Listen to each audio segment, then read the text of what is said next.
Welcome back, everyone. I am so excited for today's interview. We are talking USA Today, New York Times bestselling author. We have been in the top 100 Amazon list numerous times and as low as top 25. I don't even know what's happening. I'm pretty sure we're talking to the publishing version of Wonder Woman here. We do workshops, we do podcasts, we do YouTube, we do basically everything. And we have a very well-loved alter ego as well. We are talking to the one and only Zoe York, also known as Ainsley Booth. How are you today? I'm good. Thank you for having me. I am so excited because I must confess, when I was stalking you, I want to say a little bit, but it was a lot because there was a lot to stalk. You are everywhere. You were doing everything and you were so successful at it. I'm in so much awe and I'm so excited for this interview because I think it's just going to be so inspirational. Well, I hope that I live up to that. So let's get into it. I love it. So tell me about from the start. How did you even start writing? What did that look like for you? Well, I was a reader for a long time, a romance reader. I would devour any romance book I could get my hands on. I didn't really pay a lot of attention to who the author was or the order of a series. For example, when I read in paperback, if I found a bunch of books that looked like what I knew I would enjoy at a yard sale or a used bookstore, I would just read any of them happily. And every so often, I would realize, oh, this is an author I've read before. And there were a few books that I had favorites. For example, Pamela Claire's Unlawful Contact is one of my all-time favorite books. And it's one that I read in that early period of being a romance reader. And then in 2011, when I had my second son, when I was on maternity leave, a friend gave me her Kobo. So here in Canada, Kobo is the #1 e-reader. It's like an Amazon Kindle or a Barnes & Noble Nook. And that Kobo changed my life. For one thing, it meant that when I got to the end of a book, I could keep reading the next book as indicated in that book. So I would read more by the same author. I would read whole series. I would discover new series because the books, some of the first in series were free on the Kobo website.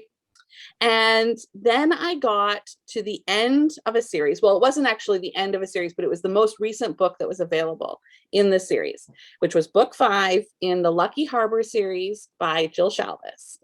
And I found myself reluctant to move on to a new series or a new whatever, because I just wanted more of that exactly. And I think that for people who have made a turn into reading or writing fan fiction, right? It's that I want exactly that, just hold me in that moment. But I didn't know about fan fiction. I didn't know, and I don't know that there is any Jill Shalvis fan fiction other than like a lot of contemporary romance out there, let's be honest. And I thought maybe I could write something like that. And I tried my hand at it and was truly terrible, like truly terrible. So this would have been early 2012. While I was on maternity leave, and I spent most of that year writing and taking little workshops and digging into the writing community online and just finding out more of what genre fiction was like on the inside or behind the scenes, because it takes a lot of knowledge and training to actually produce a thing that looks like a thing, right? It's like it's that meme of like Pinterest version versus my version, or like I tried to make the Pinterest thing. I think that a lot of first drafts or first attempts at books are like that. And then after 5 or 6 attempts, I actually got stuck into a small town that I thought, oh, I could actually write more stories in this town, in this series. And then I slowly finished my first book, and that would have been early 2013. And then I published it in June of 2013, and we were off to the races. Self-published, how did you find the publishing process, and how quickly did you see momentum in your readership?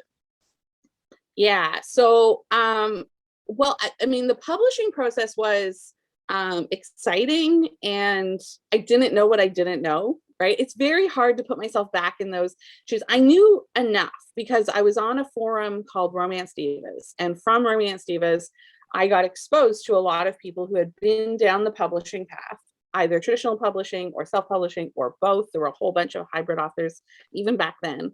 And so they were very forthcoming with their experiences and sharing kind of best practices. And I knew enough. I knew enough to be a little bit less than dangerous. I knew that I wanted to write in a series. I knew that eventually I would make my first book free. I knew I had to be patient. And in fact, I did have to be patient because, to the second part of your question, I didn't see a lot of momentum at first. The momentum that I saw came after a few months because of, again, those author connections. So if an author friend who I followed early on Twitter, and in fact, just the other day, I had my 9-year anniversary on Twitter, which means that like 9 years ago, 2 days ago, 9 years and 2 days ago, I picked my pen name, because as soon as I picked my pen name, I secured the real estate on social media, on Facebook and on Twitter. And Twitter tells you every year, this is your anniversary. So it would have been October 2012 that I started following other authors and people in the publishing world on Twitter. And one of those authors was an author named Noelle Adams, who's still publishing a lot today. And she's a wonderful friend. And she read so 8-9 months later, when I released my first book, she bought it and read it, which was very lovely of her. And it was a Christmas story, and I released it in June because I'm impatient. You mentioned that I start a lot of projects. That's because I'm an impatient, impulsive person. And one of those, the side effect there is that I released a Christmas book in June. And in August of 2013, she reached out to me, emailed me, and asked how I would feel about putting that book in a Christmas anthology. Did I mind re-releasing it as part of a group project? And I was over the moon. I said, yes, absolutely. I danced around my kitchen table. And it was really that anthology that started the momentum that just kind of kept going through 2014. That's amazing. And happy anniversary. How exciting. What did you do to celebrate? Nothing. I tweeted about it. We get blasé about anniversaries after a while. I was going to say that because I always make a point of asking that question, because I'm like, come on, we know, and we encourage each other to celebrate it. But when it comes to us, we're just like, yeah, all right, I'll post. Yeah. I want to talk about one of your books, Hateful, in your Forbidden Bodyguard series, because it kind of grabbed my eye, and that's something I am definitely going to read. So I want to hear a little bit about that, so we can encourage everyone that's listening to make sure that they read it as well. Tell me, what is that about? Yeah, so I came up with the idea for that series at the end of 2014, and actually it has since then been quite the roller coaster of intersecting real life events. Not to get too glum, but the series was inspired by when Jeffrey Epstein was arrested the first time and then got away with it, basically got a slap on the wrist. And I thought that was deeply wrong. And fiction is a place where we can retell events in a way where justice happens in a more satisfying conclusion. Back in 2014, I didn't know that all of the American politics things would happen as they did. And so and this was back in the day when Scandal was the biggest TV show on network television. And so I basically mashed up real life events with Scandal and hot Navy SEALs, because as Zoe, I write Navy SEAL romance, but it's more like short, hot, insta-love type stuff. And I got this idea for this group of guys, a group of fixers called the Horus Group. And Cole Parker is a former Navy SEAL who is quite morally gray. and has done a lot of bad things for a lot of possibly good reasons. He seems to think that they're justified. And Haley Dashford Reed is the daughter of one of his clients, and she hates her family. And so ergo, she hates Cole. But Cole needs to rein her in, and thus begins a journey. And because of their antagonism, I thought the perfect title for the book would be Hate Fuck. And then because I called it Hate Fuck, I thought I probably don't want to put my name on that. So I came up with a pen name, and it's written a little bit different. It was originally released as a serial, so there were cliffhangers, and Zoe does not write cliffhangers. Like, there's just, Zoe reads are they're very high heat. They can be very emotional, but they have a satisfying conclusion, and there's never anything too upsetting. Ideally, like, they don't require trigger warnings or anything like that. And I thought, as I started to explore the Horus group and what this series might be, that I might want to go to some really dark places. And I thought this is a perfect opportunity to split my work into two. Also, over 2014, I was very prolific. I think I wrote 14 books that year. A lot of them shorter, but your face. Yeah, a lot of them were novellas, but I was very, I wrote 600,000 words that year. So, I thought at some point you start to reach a cap of your catalog. Your catalog doesn't need to be, some people do churn out a lot of content, but that wasn't really the long-term plans I had for my career. It just, 2014, I was just trying to hustle and kind of build a catalog. And so I thought I could slow myself down a little bit by splitting my production into two camps. And so I originally released Hate Fuck as a serial, and it only did okay as a serial because each piece was short, and also my heart wasn't really in it as a serial. I mean, it was in it as an experiment, but that impulsive side of me also has no problem cutting and running if I decide that I'm not into that. I've got other ideas. I always have more ideas, so let's just go do something better. And then someone, I can't remember who, suggested that I re-release it as a complete story. And when I re-released it as a complete story, that's when it hit the USA Today list and went and lived in the top 100 for a while on Amazon. So it was a slow burn. And then I think that a lot of the fans who read it the first time, because it did have some success as a serial, those people were also really excited when I re-released it as a complete story.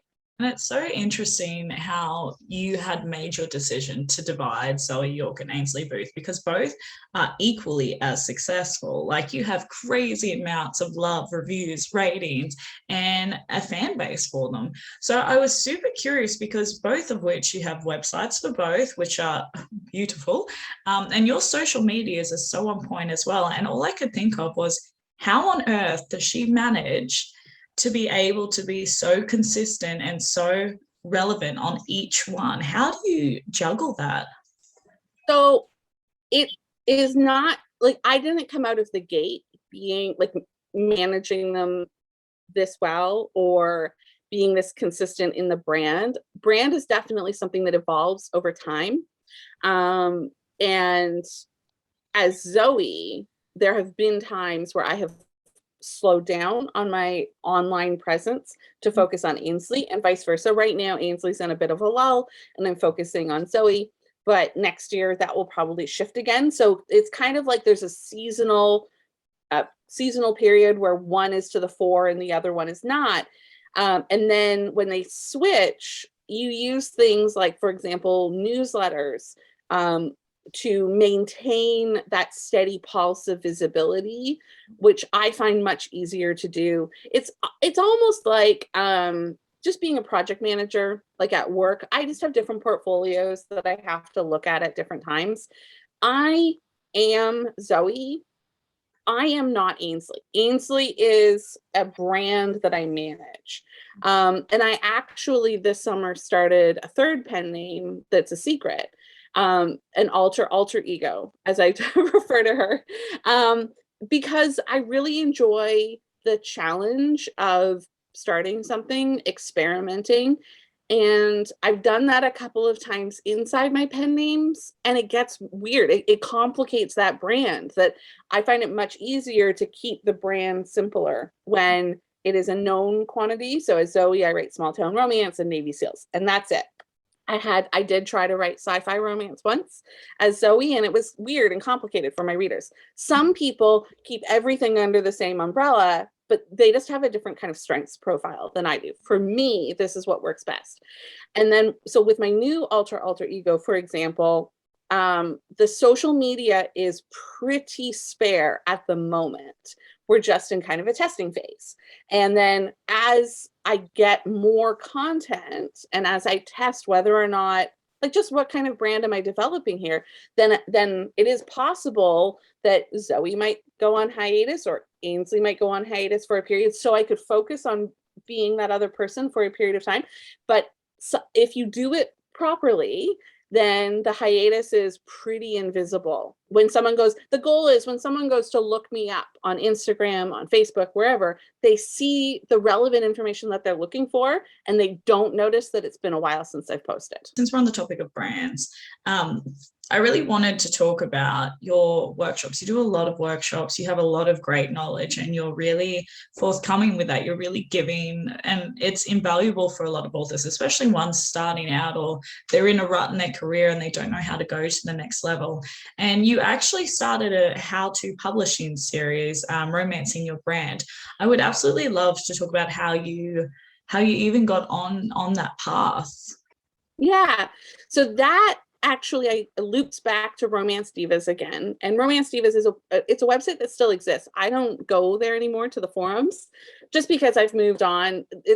There's a time in your life where it's helpful to give back, like in a online space, answered one-on-one questions. And then that can get kind of overwhelming and other people will step in and take on that role. But when I was first publishing and just pre-publication, the people on Romance Diva were super giving with their information. So everything that I know came from somebody else. So I feel like everything that I know should also be passed on to others. Like, it's not my precious knowledge. It's not my property. Someone helped me, ergo I should help someone else. And so Romance Your Brand it's the easiest way for me to help people now. When I was on Romance Divas, I participated in some workshops that people gave. And then I gave Romance Your Brand as a workshop, like as a course. It was a 4-week-long course. And I only gave it once because I am not actually cut out to teach a 4-week course. My hat is so off to anybody who can run an ongoing course, or like I look at someone like Holly Darling or Sarah Cannon or Becca Syme, and I am just awed by their ability to stay focused and listen to people. And I am way too ditzy for any of that. So, and some of my friends, and bless them, but they were my friends who took the course, they said it was really great material. It really helped them. But I just knew I was never going to charge anybody course level money for that knowledge. It didn't feel right. It wasn't right, blah, blah. So it sat in a drawer for a couple of years. That was 2016, January of 2016, maybe. And then in 2019 on Twitter, someone asked me when I was going to write a book. And I said, oh, never. I'm never writing a nonfiction book. And then I thought, well, but I already have, sort of, right? I have all that course material. I wonder how long it is. And I pulled it all into Vellum, which is a software for formatting books. And it was 100 pages. And I went, all right, we can edit that into a book. And then once I turned that into a book, I realized there were some pieces that I wanted to tell that weren't in that original material. And then that became book 2, which is called Romance Your Plan. And I'm currently working on book 3, which is called Romance Your Goals. And I think that might be the last one. I want to talk about your podcast. So you do one with your sister, and I'm actually quite close with my sisters as well. So I really love it. Can you tell us a little bit about that? And also, what advice you would have for other authors who might be wanting to start a podcast? Yeah. Okay. So the podcast is called The Sister Cast, and it's actually on hiatus right now because during the pandemic, my sister moved 6 hours away, and neither of us have really had the energy to investigate how we would host it living in two different cities, even though a lot of podcasts are done like that. But we recorded all of those episodes together. So sitting next to each other with her MacBook in between us. And it was really a lot of fun. I leave the episodes up and I keep doing the podcast hosting because I hope that we might return from hiatus at one point. But I also think that it's possible that we might, instead of returning to the sister cast, that we might do like a limited run series at some point with a different focus. And I think that that would be my advice. Don't necessarily, and you know what, this is the same advice that I give in Romance Your Brand about how to level up as a romance author, because content creation is content creation, and it's true on every platform and in every different medium. The first time that you attempt something, it is going to be the rawest form of what you want it to be, which has pros and cons. This is something that Jennifer Lynn Barnes talks about. She does some workshops around writing for your id. And the first thing that we do is our rawest version of what we want to consume in that same medium. So our first attempt at a podcast is what we think we want to hear in a podcast, which is lovely. But if you don't go into it with a plan, you might peter out. And that's kind of what happened to my sister and I. We wanted to talk about, because we love talking, like we talk endlessly for hours, and we share a lot of things in common, like marketing and being moms and lots of different things, an interest in celebrity and music. But we didn't have a bigger framework than that for the podcast. So then we did, inside the podcast, we did 4 called the marketing breakout sessions. And basically it was a workshop that I had given authors, and we did it over 4 podcast episodes. And those are by far our highest listened to episodes. So the big lesson there is that the more focused you get, and if you package something as this is a 4 episode arc of something, then people they'll know where to start. Especially, we have a whole bunch of episodes. So where do you start? Do you start at the beginning and listen through like 30 episodes? Those 4 are more consumable, and it's a clearer starting point. So I would say if someone wants to get started in podcasting, have a limited run to start, not a bad idea. And don't be afraid to reinvent yourself. And in the nonfiction books, I talk about something called Series 2.0, which is taking a series that you write, refining the premise, and doing as close to that as you can, but tighter and more, like nailing the beats that people responded to and dropping off the things that really you think maybe people didn't resonate with. And if you can do that again, I think in every form of content creation in today's age, you're in for the long haul. And so at whatever pace feels comfortable for you, if it's 1 episode a month or 1 episode a week or a couple of short mini episodes a week, set a pace that you can sustain, because you're going to be doing this for a while and you're going to be refining the process as you go, if that makes sense. Yeah. So I'm super curious then as to what content you have found that you have found the most rewarding, I want to say, or you've had the most readership or engagement, because you've obviously tried quite a few different things, quite a few projects, having YouTube, having podcasts, newsletters, social media. What is the one thing that you are still consistent with now that you swear by? Well, as an author writing books, Yeah. there's literally nothing more important than the next new words. It is, so Ronnie Lauren talks about this in a course that she gives, that there's a difference between busy work or productive work and creative work. Busy or productive work is the work that you could hire out. Creative work is the work that only you can do. So if, for example, you are creating TikToks or YouTube videos or doing a podcast that is uniquely a creative output that only you could do, then that is probably equally as valuable as writing books. I'm not sure I have ever achieved that in podcasts or YouTube, definitely not on TikTok. My TikTok game is pretty weak, but I like it. So it's okay to do any of these things in a busy or productive way if we enjoy them, right? Like, don't ever feel like you have to be chained to a keyboard. But I know for a fact that I am the only person who can write a Navy SEAL book in a certain way. That other people will write other Navy SEAL books, but a Zoe York Navy SEAL book can only be written by Zoe York. And so if I do that, there will be an audience response to that. If I were to write like a cowboy book, like you can hear my voice change tone, like there might be some reader response to that, but I don't know, like, and that's the difference of figuring out. So I saw someone describe it as a T shape.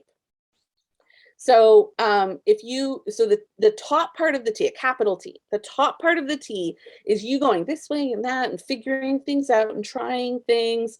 But at some point, you're going to find I don't want to say niche, but the area of creation where you can start to drill down. And that is where you find success. Very few, probably nobody finds success scurrying across the top of a line, back and forth, trying different things. But you can't guess at where you're going to be able to drill down. So if you try to drill down too soon, you don't get very far, right? You hit rock or blah, blah, blah. There's like you could probably build a whole analogy around there. So you want to be mindful about trying enough things to test. There are lots of people who think I'm going to be a romance author and they get into it and then they discover actually I'm a much better like marketing manager, or I'm much better at this YouTube stuff. I see some people on YouTube, really smart people on YouTube who have 50, 100,000 followers and they only have 2 books out. Well, the YouTube is the thing that they're really good at. The books may also be really good, but they have definitely found an area of massive growth. So, I'm not saying that books are better to write than being on YouTube for others. I'm just saying that that's true for myself. Like for me, nothing is more valuable than writing the next book because it's Seth Godin calls it, being of service to your audience or to your customer. And the only way that I have found to consistently be of true, deep, valuable service to my readers is writing another book. I absolutely love the description of the T because it makes so much sense. And I think a lot of authors do that. They go across a couple of, I know I did that personally as well, until you find the thing that you really click with and then your audience really clicks with because you discover that you're more in it. I love that description. Can we then talk about what your writing process is? I'm very curious. Are you a plotter or a pantser? I'm a quilter. So I tend to do a lot of pre-writing. I will write somewhere between 3,000 and 8,000 words before I actually get into the book. So I tend to have multiple Scrivener files. I write in a program called Scrivener. And I have a bunch of them on the go at any one time. So right now, I am writing in 3 stories for my alter ego. And I'm writing in a Navy SEAL for Christmas, which is my next release. I'm doing revisions on that one. And I have the next 2 Pine Harbor novels and 2 Ainsley Booth books. So that's 7 Scrivener files that are always kind of just open in the background. And when I have an idea for one of them, I'll just go and I'll open a new, like in Scrivener, it's called there's a folder and then there's files, and like the files are scenes or chapters. So I'll just open a new file and I'll write down somewhere between like 300 and 500 words, just whatever scene I happen to see. Then when a book kind of rises to the top of the work in progress pile and it becomes the book that I'm working on, and I really only work on one book at once, then I start to stitch all of those individual scenes into an outline. And then I start at the beginning and I work through them all and like add to them, expand them, break them in half if I realize, move them around a lot. So it's really kind of like making quilting squares and then figuring out a pattern from them and then stitching them together and then doing all the finishing. That's how I write. Wow. So what does your then, because you have a lot of projects going on all the time. As I said, like I have big sparkly eyes, you're Wonder Woman in my view. So how do you manage your day? What does your day to day look like? Do you sort of have an outline? This is what I'm going to get done, or because you seem very, even though you have a lot of projects, you're also very focused at the same time. You're like a scattered focus, if that makes sense. Yeah. I do have I mean, my writing takes a lot of precedent over everything else, not just in my life, but my family's life. I am like surrounded by support. I have a husband and 2 kids. My kids are 13 and 9. And for 13-year-olds and 9-year-olds, they are like deeply empathetic about my needs as a writer. They're very lovely human beings. And maybe just because they've been raised to understand, oh, mommy's writing, like they can be very quiet. They will like bring me snacks. I think also like my family understands that my writing sometimes gets to take them to Australia. So they're down with that. But there is a trade-off there. There is absolutely a trade-off there. I work a lot. So a day for me is I tend to do admin stuff in the morning. I've always heard the advice that you're supposed to write first thing in the morning. That doesn't really work for me until I'm on deadline. And then I will write in the afternoon. So I will do admin till about 12 or maybe 1, and then I'll write from 1 to 4 usually. My kids come home around 3:45. And often there's a pause there, but then sometimes I'll go back to work and I'll keep writing until dinner time. And then we have family dinner. And then sometimes I keep writing after dinner. So it can be a very long day, but then sometimes I also just take a day off, which I can do. Like I do believe in work-life balance, but it's more like I work a number of 12-hour days and then I have like 3 or 4 days off. And then we dive back into it and I immerse myself in a book. And generally speaking, for however many hours I just described, I really only write somewhere between like maybe 10 to maybe 15,000 words a week. It's not a lot. I'm not like a 4,000 word a day person until I get to the end of a book. And then at the end of the book, I am one of those like cliches where coffee cups pile up around me and I have to be forced into the shower. And then I'll have a couple of like 10K days. But then I'm burnt out and need to like rest. And I think that is too, like, even though you say I only write 10 to $15,000 a week, that's still amazing. But that's being consistent, because burnout's a very real thing. We talk about it all the time on here. So, it's funny because very similar. I think a lot of us, as soon as it comes to a deadline, which is self-imposed, mind you, we do get very ragged at the end because we're like, oh, here it goes. It's time. We got 2 weeks. And then you like start hitting the alert button, but then you get it done every time. And you think, every single time, why do I do this to myself?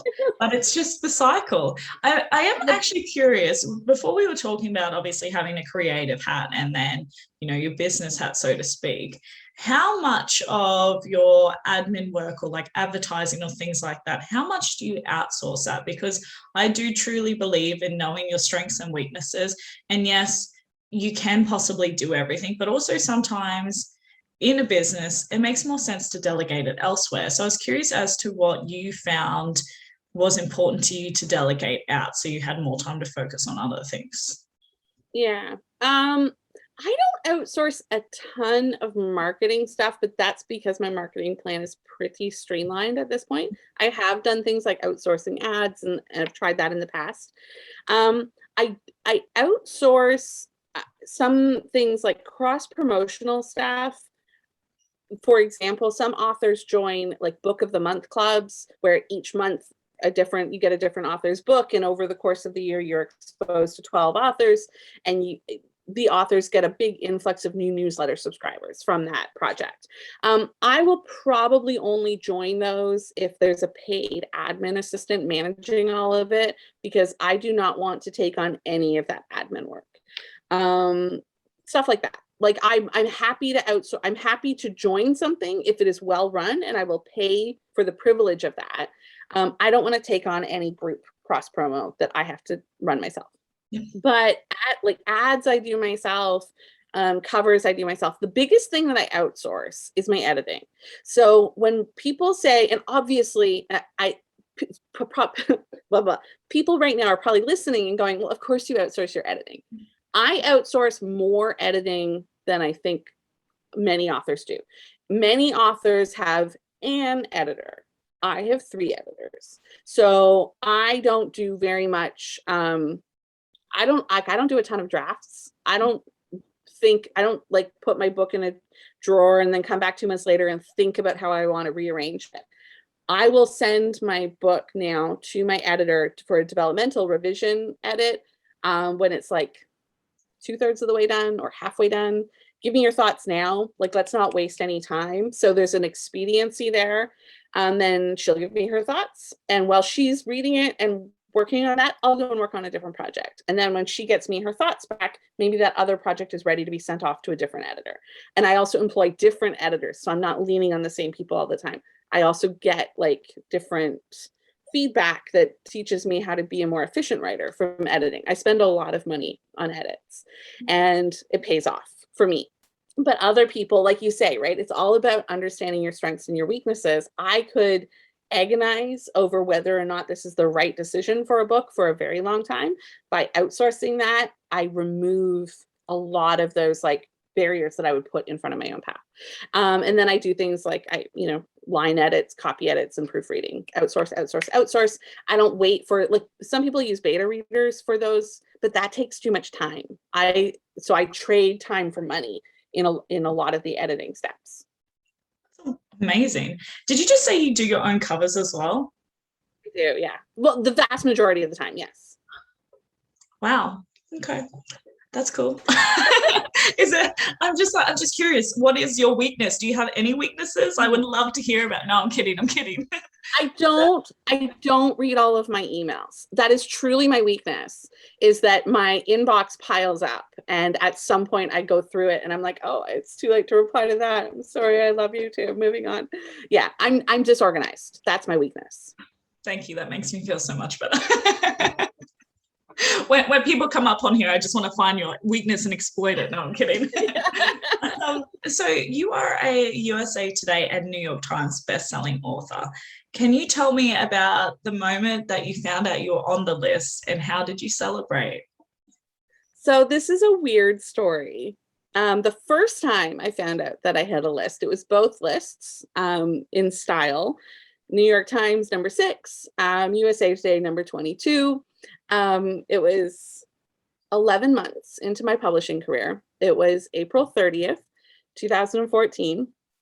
And I was working that night. I had a day job still at that time. I worked in medical education and I had to go to a meeting that night. So I found out in the car on the way to my meeting. And then I worked all night, late. We found out about 6 p.m. and then I worked until 9 p.m.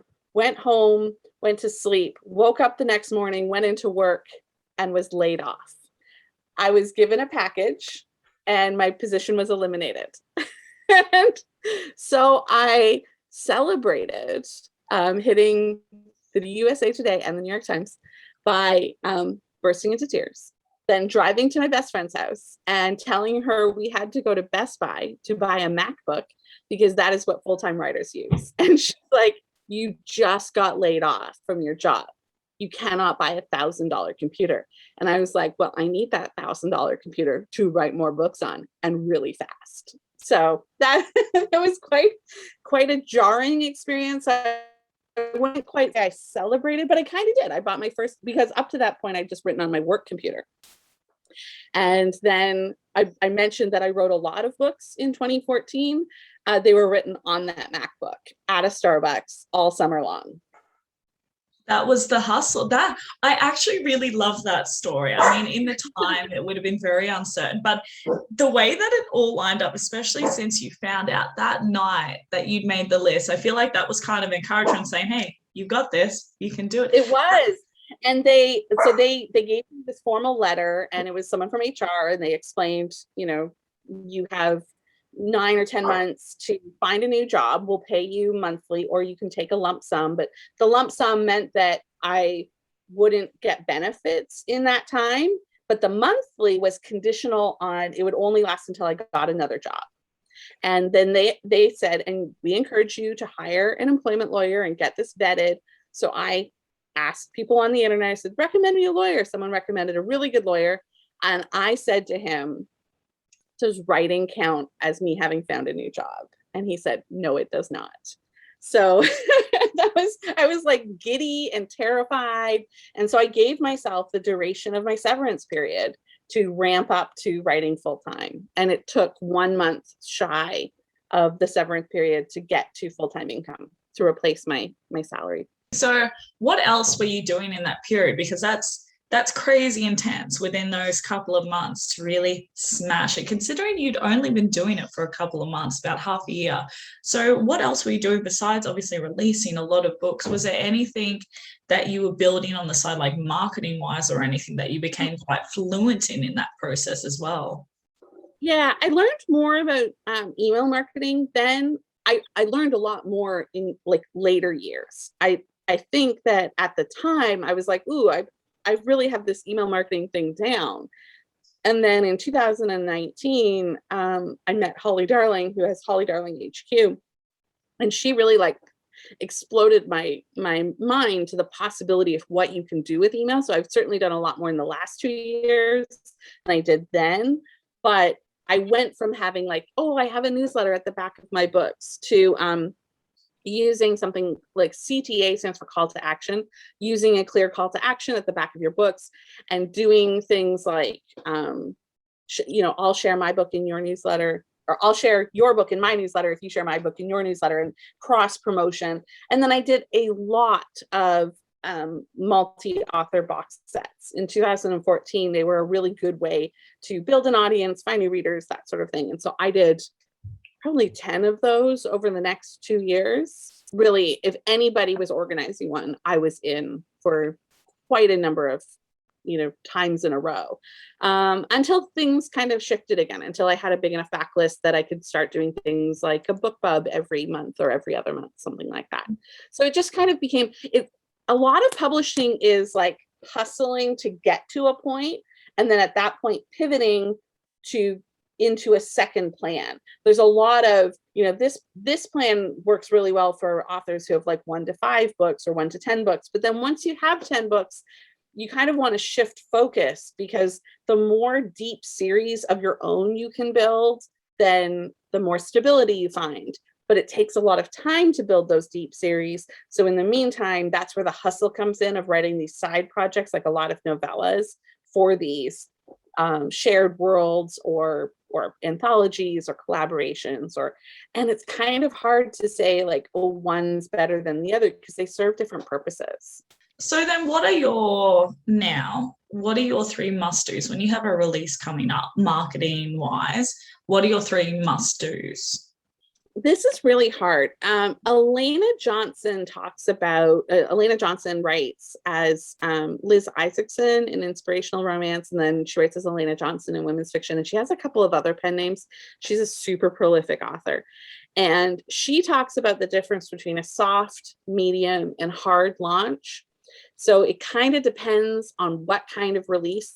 There are some releases where hypothetically I wouldn't do anything. I mean, that's only hypothetically, because I wouldn't, but I could see how if somebody wanted to like whisper a book onto the market, doing nothing would be a legitimate strategy if you have a further on plan for it or something. But to me, the absolute musts are priming your newsletter. So having a schedule for your newsletter where it is not a surprise to your newsletter when the book comes out. So you're prepping them for who the characters are, that the book is coming, where the book sits in your catalog, maybe hooking them with other books before that book in your catalog, like on sale or something like that. So prepping your newsletter, and then using your newsletter to its max in release week and beyond. Multiple emails in release week, targeted to different segments. I spend a lot of time crafting specific emails to specific groups inside my newsletter. That's some of the stuff that I learned from Holly Darling. So newsletter is number one, must, always must. Talking about it in general, and I'm not going to go into like a specific plan for social media because I think that is a little bit dependent on each author's voice. But one mistake that I have sometimes made in the past that I try desperately to avoid making now, and I encourage people, is like talk about it more than you think. Even if your primary social media platform is Twitter and you think, oh no, people don't like that on Twitter, people like it on Twitter. If anyone is following you and you are an author, part of why they are following you is to know about your books when they come out. So talk about it like at least once a day during release week, a couple of times a week for every week thereafter for like at least a month. Talk about all of your books, like on things like book anniversaries and stuff like that. You know, just don't be afraid to talk about your books. So number one, newsletter. Number two, talk about your books on social media everywhere that you have it. And then a 2B, like related to that, is reuse the same content. Like, don't think, oh, I have to create a strategy for Instagram and I have to create a strategy for TikTok and Facebook. And like, do it once and then like reuse it in a couple of different. I really like Canva for that because there's literally like a resize button. And then third must do newsletter, social media. Oh, have the next book up for pre-order. So unless it's a standalone, and I don't do standalones very often, I'm doing one this December, but generally speaking, I have the next book up for pre-order. On Amazon now, you can do a year pre-order. Don't be afraid to do the full year and then plan to bring it closer as you firm up a release date. But like those pre-orders, unless you are in KU and your strategy is going for rank on release day, those pre-orders, they slowly build over time and they are a very nice paycheck when that book releases. But it has to be up when the book before it comes out. Otherwise you lose all of that kind of carry forward reader interest. I would love to know, obviously you are very well loved. You have a lot of readers who love your journey and they love your books. So I would love to know what your most memorable reader interaction moment was. I have two. Actually, I have three and two are related. So and they're both when I traveled places for book things. So in 2015, I went to Rare in Montreal. And a reader came up, they were looking for a copy of Hateful, and I was all sold out. And she looked at my other books, which were all Zoe York books. Hateful was the only Ainsley I had at the time. And she kind of sneered a little bit at the Zoe books, that was unfortunate, but that's okay. And then she said, but I did really love Cole. And then she said, he could have done anything to that bitch. And I was like, you mean Haley, my heroine? Oh, like I didn't know how to respond to that. Nobody has ever said anything like that to me since. Not to my face. I do sometimes get some really intense emails as Ainsley, but that stuck with me. And it's just a reminder that readers take different things away from our books than we intend, and that's okay. But the other thing that happened was the following summer, I went to San Diego for RWA Nationals, and I went over to Coronado. Coronado is a little island in the San Diego harbor, and it's where the Navy SEALs train. And it's a small little community separated by, there's a SEAL base at one end and then a big air base at the other end. And a whole bunch of us who write military romance went to a bar that is run by a former Navy SEAL. And it was a really cool experience. I go to the washroom, and this is generally speaking a place where Navy SEALs go, or former Navy SEALs or whatever, hang out. There's multiple men's washrooms and there's one ladies' washroom. So there's a line of us. There's a line of ladies.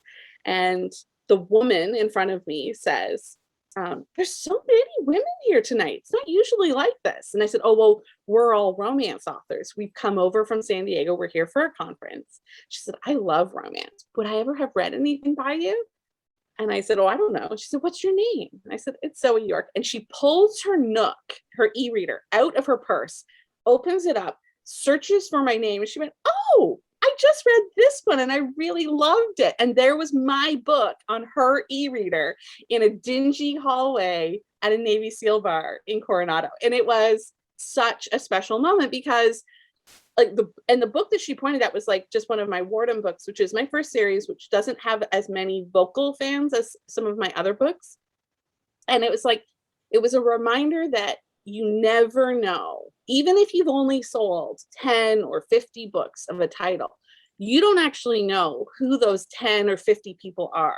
And they might be a random woman who carries her Nook around in her purse. And you said there was a third one. So so that was the same trip. I met a friend of mine whose husband was formerly in the military, and we had a wonderful day together. And then I told her that story about that woman, and she pulls out her Nook. I think that in 2016, more people had Nooks than they do today. Like more people have moved on to Kindles, but I just thought it was hilarious that they were both Barnes and Noble readers, because I would say that Barnes and Noble is like not my best retailer, but apparently they make super fans. And she pulls out her Nook and she looked up my name. And of course she's a super fan. She had all of my books, but the covers that she had for my first series, like we talked about how I do my own covers, which means I change my covers all the time. The covers that she had on my very first book was a cover that only existed in the wild for like 3 weeks before I changed it, which means that she bought my very first book in like the first 3 weeks of sale, where I thought the only people who bought it were friends and family, and apparently a woman from Carlsbad named Vera.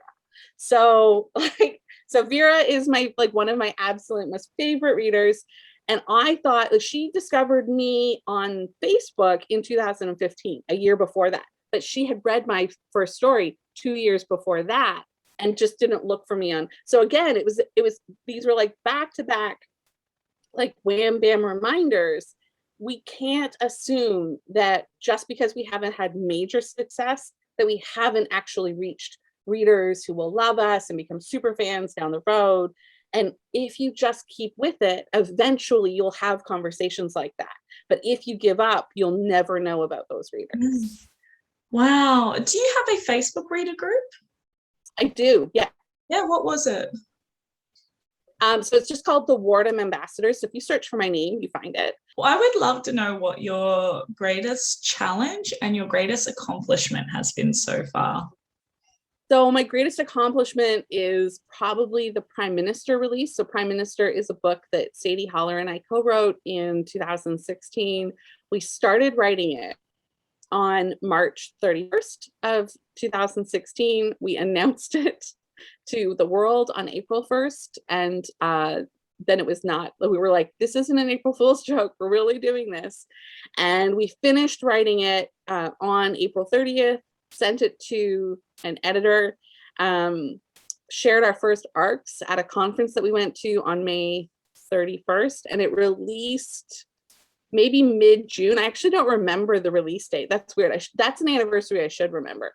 And it hit the USA Today list, and it was an absolute lark. It was the first time that I hit the list with like a full price book on release, because when I hit with Hateful, it was discounted to 99 cents.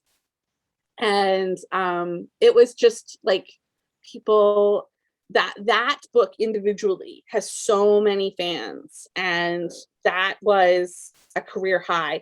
Well, it's also one of these things that I'm glad that it happened in 2016 rather than in 2015, because it gave me a lot of data, like the slow build that I had 2013, 2014, 2015, hitting the list with Hateful in 2015, and then hitting it again in 2016. And then we actually hit again in 2017 when we put Prime Minister on sale. So that book's actually hit twice.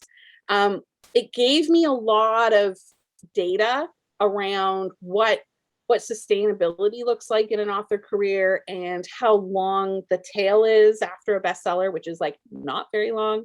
And I don't think I think that it would have been a bit of a mind fuck if we had written Prime Minister sooner in my career. So it was definitely, it felt like a legitimate accomplishment. Some of the previous times that I had hit the list before, I had wondered if we had kind of gamified it, and there was literally no gamifying. Not that, actually, to be clear, I don't think there's anything wrong with that. All of business is a game. But Prime Minister was a pretty pure bestseller hit, and definitely I still, when I think about that spring and early summer, it brings me a lot of joy. So that's definitely my greatest accomplishment. My greatest challenge is probably 2 years later. My husband had a health crisis, and we had to step back from the internet, and I couldn't, all that stuff that we talked about at the top about how do you manage multiple pen names and social media and newsletters, and I can only manage it when things are going well. And I have learned, because of that period of time, early 2018, it's absolutely okay to take a break. It is absolutely, you can hit pause, go away for 6 months, come back. I know some authors who've gone away for a year or two, come back, it's fine, you'll survive, you'll bounce back. But at the time, it was really scary, and I didn't know. I also worried that I might never write romance again.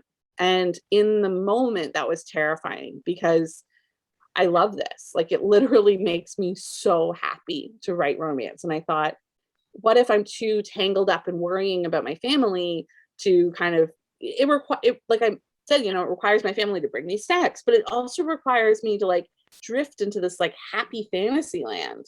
And that's really hard to do when life is hard. And I think a lot of people can relate to that when, if you have a family member who's sick, if you have a health crisis yourself, if you have financial stress, that can make all of it really that much more difficult. So high 2016, low 2018, but I've bounced back and, learned a lot from it. So it's, in the end, it's all just a part of the journey. And I think too, it's a big lesson for a lot of authors, because they discover that all the pressure and all the expectation that they put on themselves, we don't have to be so harsh on ourselves all the time. And you'll often hear that a lot of writers are just but I need to get this done. It needs to happen. And I do the same thing. And then my roommate will be remember, these are self-imposed deadlines. You are literally doing this to yourself. And it's the same thing though, because when you do have things happening outside, of course, you're not going to be able to give it your 100% attention. And I think it comes with time within your career to say, that's okay. I know I'll come back to this. You start to know yourself better. And that is a really big message I want people to take out of this, is don't put so much pressure on yourself, because you will come back to it. If you love this, you will come back to it, but take the time and care that you need. Yes. I have a little segment called Speed Dating with an Author. So you and I are going to go on a very romantic date. I lit a candle, I've created ambience, and it basically is 5 rapid questions. Are you ready? I'm ready. I'm ready for your answers, to be honest. What's the clumsiest moment you've ever had? When I went to San Diego to RWA Nationals, I went to one of the book signings. I saw Robin Carr's table was open. I walked up to her and I burst into tears, full on, opened my mouth to talk and just sobs instead. It was so embarrassing. She was very sweet about it. Oh, amazing. What are the 3 words that would best describe you? Resourceful, opinionated, and cute. I love those. What I thought you were going to be ditzy, scattered. No, I'm kidding. Yes, those are 4 and 5. What is the song that would best describe you? Burning House by Cam. I've never heard that song. Can you give us a tune? No, I can't. I'm a terrible singer. But I have listened to Burning House while writing, 3, 4, 5 books probably. It's one of my every single book I pull it out for at least a couple of scenes. Oh, what is your life motto? I have 2. As an author, I say it'll be fine. It's my answer to everything. And as a mom, I say always be kind. We have the Australian version of your first motto is she'll be right. Yeah. And my last question is, what is a unique talent or skill set that you have that not many people know about? So this one's really hard, because I think that I'm so much of an extrovert I think everyone knows everything. Like the ones that immediately come to mind, I really love cooking, like a lot. I'm obsessed with cooking shows and trying new food. But I think anybody who follows me on Instagram knows that. So I don't think that's like any that they might not know. I also have a West Wing, like the TV show, The West Wing. I have a West Wing reference for literally every like business or life moment. But again, I don't think that my obsession with the West Wing is much of a secret. I guess the one that the fewest people would know is that I used to work in medical education. So if you ever have like oh God, this something might be wrong, and you need somebody else to Google for you, I'm happy to be a medical Googler for you because I'm very like chill about that, and I can parse like what's useful and what's not. And I'm also very good to take to the emergency room. So that's probably my answer. I will keep that in mind. I did forget before too, one of my favorite, I can't believe I forgot it because it's my favorite question to ask is, what is the goal for you? What is the dream that you are chasing for your career? I would love to have my books translated into 20 languages. I've done some translations myself, but you know how like they talk about like 2 million copies sold and just and translated into 20 languages. I don't know why that sticks in my head, but I've done some translations myself, French translations. But I am not going to like leverage my subsidiary rights into 20 different languages. That sounds like too much even for me to manage. So I would love to have a book that, you know, does well enough that it then somebody wants to sell it at like the Frankfurt book festival to like all the different countries. That's that would be a big like career topper. I have had such a blast today. Can you tell us what's coming out? Where do we need to stalk you? Where do we find you? Everything we need to know. Sure. I am on like all of the social media. Probably where I am the most these days is TikTok, only because it's the most entertaining at the moment. And I am on TikTok at Zoe York Writes, or you can find me by searching for my name. I'm Zoe York Writes everywhere else, like Twitter, Instagram, Facebook, etc. You can find me online, like my website is zoeyork.com, ainsley.booth.com. Ainsley doesn't really have that much social media presence like active at the moment, but she does have an Instagram that every so often does have a sneak peek at what's coming down the road for her. And then my next release is a Navy SEAL for Christmas, which is a Navy SEAL actually standalone, not in a series, Christmas story, which is really, it's actually really cute. It's about a teacher who signs up for an art class. The model is super hot. Then she finds out that he is her next door neighbor, and he hits on her, but she can't date him because she signed a waiver saying you cannot be inappropriate with the naked models at the life drawing art class. So they have to kind of wait until the art class is done, and then they bend that rule a little bit just in time for Christmas. So it's really like sweet and hot and cute and very Christmassy and very magical. And that is coming December 7th. And then next year, I have 2 Pine Harbor novels. So Pine Harbor is a series that I have written 11 novels in. There's 2 series. So it's a world that I've written 11 novels in.